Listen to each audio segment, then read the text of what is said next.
Welcome back to John Cleese Car Audio's YouTube channel. Today this video is about a Porsche 911 GT3 RS 991 Gen 1 edition in a stunning shade of GT silver.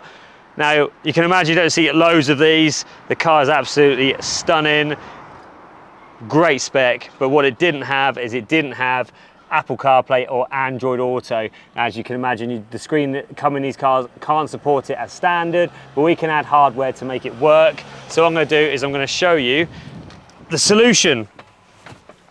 Now, there is another video on our channel of another GT3 RS we also have done, which actually shows more about the in-depth installation side of this job that Matt obviously carried out, but didn't have time on this one to do a step-by-step guide or just show you the ins and outs of the actual install. This is just a finished article, but you can't leave a GT3 RS out without doing a little video on it, because these are the kind of cars we get trusted with on a day-to-day basis.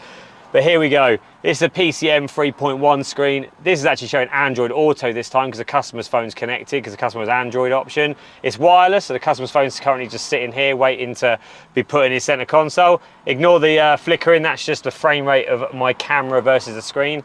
But now the customer has got, so if I hold this button down here, this will actually change you back to the Porsche screen, just like so. And if I hold the button down again, we're going to have Android Auto appear on the screen. That is the button you choose to basically switch between the two. So now the customer's got access to, you know, apps like Waze, Google Maps, TomTom if you pay for it, and internet apps, radio apps like BBC Sounds, you know, Radio Player. You can also use YouTube Music, Spotify, and the like.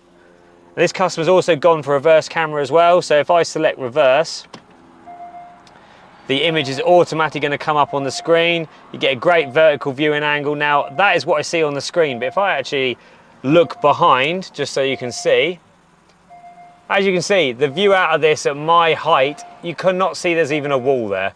So these cars are quite hard to reverse because of the literally restrictive viewing angle at the back and also the spoilers in the way.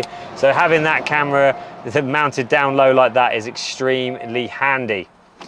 Now I'm going to show you the reverse camera as well, so we'll get out and we'll show you what the camera looks like. A quick one surround view of the car before we go around to the back.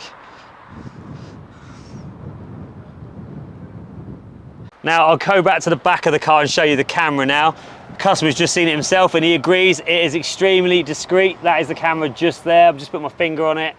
I'll zoom in like that. But you can see how small it is. So even if I come up to this viewer here, you can't even see the camera.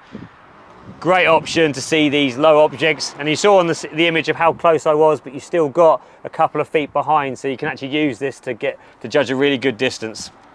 Anyway, that's it from now. This is Connor from John Cleese Car Audio. Thanks for watching. We'll see you on the next one. See you later.